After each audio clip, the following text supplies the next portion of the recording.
ሕጊ የለን እዛ ከም አርእስቲ ተጠቂመላ ዘለኹ ሓረግ ኣብዛ ዓሽከራይ ሚድያ ብዘይ ዕረፍቲ ኣተቃልሕ ሕጊ የለን ሕጊ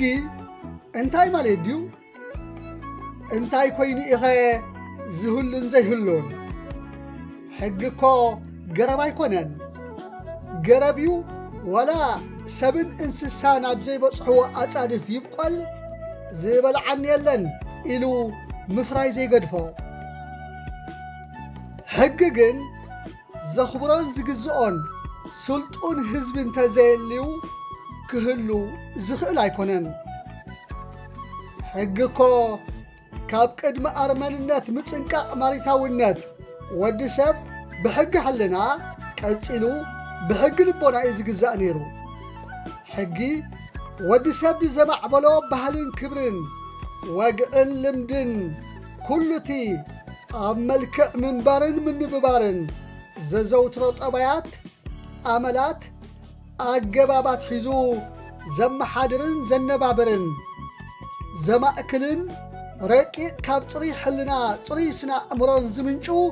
ኣዝዩ ኣገዳሲ እቲ ዝዓበየን ዝኸበረን ናይ ደቂ ሰባት ፍልስፍና እዩ ስለዚ ሕጊ ነቲ ናይ ሓባር ባህሊ ናይ ሓባር ክብሪ ወግዒ ኩሉቲ ሓደ ጥርኑፍ ሕብረተሰብ ማለት ህዝቢ ኣብ መስርሕ ጉዕዝኡ ዝሃነጾ መልክዕ ምንባርን ምንብባርን ኣብ ውሽጡን ዝኽሰቱ ንወግዑን ክብሩን ዝጐድኡን ዝሓልኩን ተርእዮታት እዩ ዝዳኒ ዝዓረቕን ዝቐጽዕን እቶም ህዝቢ ዝሃነጾም ኩሎም ባህልታቱ ወግዕታቱ ክብርታቱ ብሓፈሻ ኩሎም ቶም እቲ ህዝብን ምንባርን ንምንብባርን ዝሃነጾም ናይ ምንባሩ መስርሕ እንተጠፊኦም ሕጊ ንበይኑ እንታይ ክሕሉን ክጓስን እሞ ክህሉ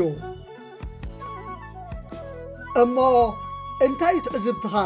ትዕዝብትኺ እዞም ዝተጠቕሱ ክብርታት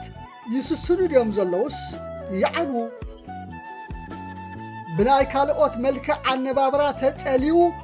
ባህሉን ልምዱን ዝነዓቐ ዘጥፍአ ህዝቢ ኣብ ኣተሓሳስባቶም ዝጸለውዎ ኣሕዛብ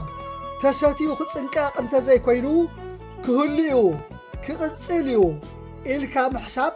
ነብሰ ምትላል እዩ እግዚኣብሔር ባህሪ ምስ ፈጠረ ወዲ ሰብ ከዓ ባህሊ ይፈጢሩ ብዘይ ባህሊ ዝነብር ባህሪ ጥራይ እዩ ንሱ እውን ድሕሪቲ ተዛማዲ ዕረፍቲ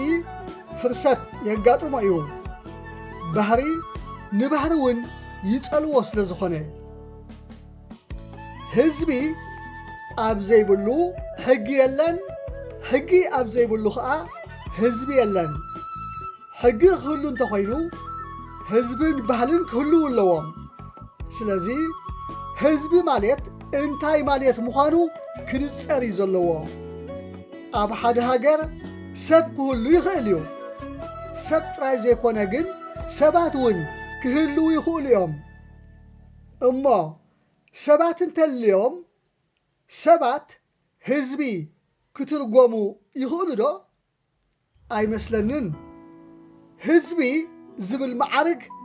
ወይ ደረጃ ናይ ሓደ ብጥርኑፍ ዝነብር ናይ ሓባር ታሪኽ ዝውንን ንናይ ሓባር ዕላማ ናይ ሓባር ዋጋ ዝኸፍል ናይ ሓባር መጻእን ራእን ዝውንን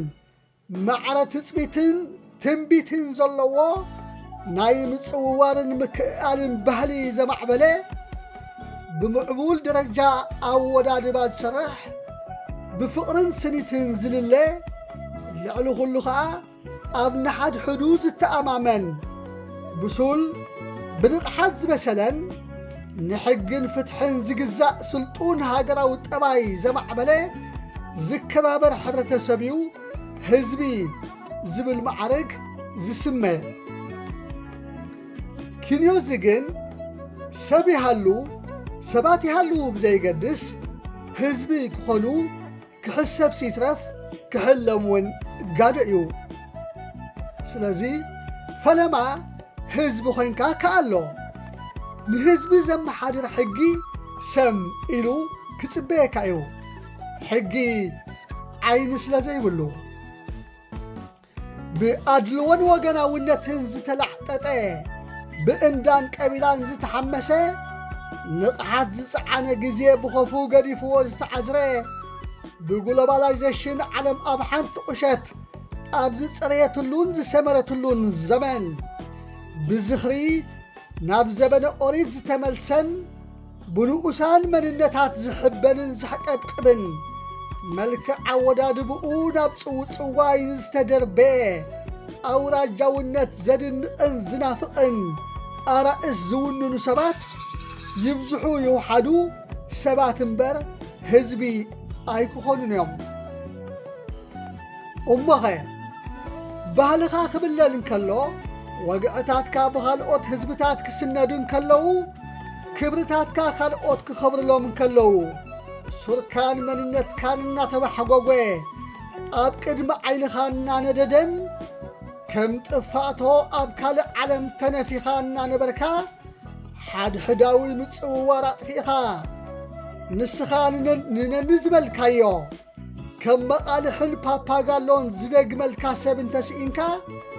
ከም ሓደ በዓል ደምካ ዘቝጽር ርእሲ ተሰኪምካሲ ሕጊ የለን ኣብ ስደት ንሓድሕድካ ናይ እግዚኣብሔር ሰላምታ ከም ዘቋረጽካ ረሲዕኻ ኣብቲ ዘለኻዮ ሕብረተሰብ ከም ናብ ቃላይ ዝተደርበየት ዓካር ጨው ተሓቅቕ ምህላውካ ረሲዕካስ ሕጊ የለን ከትብል ትውዕል ቀጻልነትካ ምህላውኸ ርግጸኛ ዲኻ እናኢሎም ምጽናሕ ናይ ሕልፈት ይበኸብ ልቦታትና ሕጊ መን ምስሃለወ ድዩ ዝህሉ ሕጊ እንታይ ከማእክል ድዩ ዝህሉ ቅድሚ ሕጊ ንስኻ እመሃሉ ባህልኻን ክብርኻን ዓቅብ ካብ ህልኽን ሰዓብቱን ተኣለ ምጽውዋር ልመድ ንሓድሕድካ ተነፋፈቕ ህዝቢ ኮይንካ ከኣሎ ጥፉእ ንጥፉእ ምድላይ ከይኮነካ 25 ታሕሳስ 2022 ግርማ ኣስፋ ዓንቄ ካብ ከባቢ ብጻይ ወዲ ሸዋ